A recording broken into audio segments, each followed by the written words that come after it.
This is Will Nunziata, New York City-based director and creator of theater, television, and film. And today I am thrilled to be speaking with funny lady comedian Elizabeth Kotite. Hello, Elizabeth. How are you? Hi, I'm fine. Elizabeth, so nice to meet you. My first question for you is, where were you born and when did you realize that you had the funny bone? I was born in Manhattan, where I'm still living currently, and I'm not entirely sure when I discovered that I was a comedian. It just kind of slowly happened. I love it. Now, what have you been able to do during the pandemic? I mean, have you been doing a lot of virtual shows? Yes, I have done some virtual stage plays. I was in a production of Arsenic and Old Lace. I've also done some, sorry, phone fell over. I want to keep that in. I feel like that was part of the comedy. Okay. So I've also done like comedic musical stuff. I was in a production of Into the Woods and another one of Guys and Dolls. Wait, time out. Obviously, we just lost the amazing Stephen Sondheim. Talk to me about Into the Woods. What role did you play? I was a bunch of different people. I'm when I do musicals, I'm usually in the ensemble because I guess my comedy shows off more when I do that. Or at least I always assume that's why everyone puts me in the ensemble. So I was Red Riding Hood's granny. And I love that. Great role. Yeah, I really had a lot of fun bringing in like my crazy old lady voice. I love it. Well, from Arsenic and Old Lace to Little Red's granny. I mean, maybe you have like a gig for yourself, but you're so young to be playing grannies. I know. I don't. For the past several years, it actually started when I was in high school. People started like putting me as older mothers and grandmothers, and like I was an old nun in a scene from Doubt once, and I'm just like, why is everybody making me an old person? I don't understand. I was also two of the stepsisters in Into the Woods as well.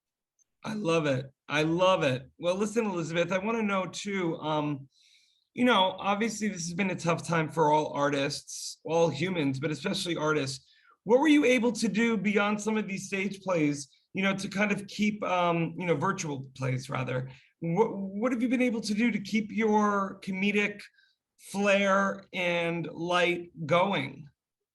Well, before the pandemic kind of shut everything down, I was in the middle of putting together my own sketch comedy web show. The first two seasons are actually up on YouTube. So when it came to season 2, I had to kind of stop doing it with everybody else. And I filmed individual things myself to put in the show. I've also been writing a lot of different sketches for an upcoming season. I'm hoping to get up now that the pandemic has calmed down. So that's really how I've been doing it, just filming little skit things and writing out ideas ones. I love it. Well, I had a look and you're incredibly funny and you're so talented, not only as a comedian, but a writer. And I want to let our audience know that for more on Elizabeth, you can read more about her sketch show and everything else right below this video. Elizabeth, if you could give advice to your younger self, what would it be? That is a good question. You didn't think I would get all Barbara Walters today, did you, huh? No. I don't really know what advice to give to my younger self, if I'm honest. That's okay. I've kind of always just pushed myself in a certain direction, and it seems to be going okay up till this point. So, yeah, I don't think I'd really do anything that much different. Elizabeth, you have such an earnest way about you, and people can see that also throughout your comedy. Do you find that sometimes people just laugh at you and you don't even realize that you're being funny? Yes. I'll say things that I'm like being completely serious about, and people will think that it's like a huge joke. I'm like, no, I'm serious about that. This is why I want to keep the camera falling into the video, because the fact that you just were like, whatever, just put it back. Like you didn't even comment on it. As a director, that's such great comedy. You just are committed to the truth of the matter. Well, for the past 10 years, I've been part of an improv group, so I've learned how to just kind of go with the flow of Yes, things. and Yes, yes, and has been big for me. talk to me a little bit about, final question for you, Elizabeth, is what are you most excited about the future of your sketch comedy show, Comedy Lemonade?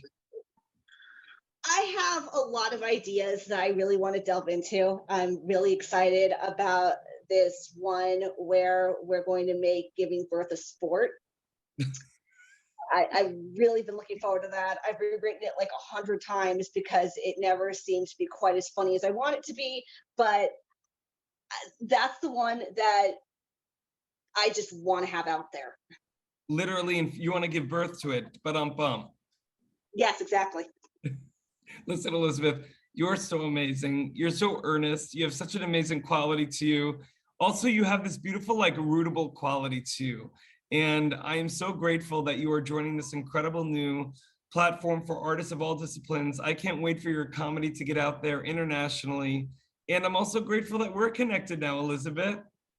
Yes, thank you so much for having me and interviewing me. And I can't wait to just do more stuff and talk to you more. Me too. I'll talk to you later.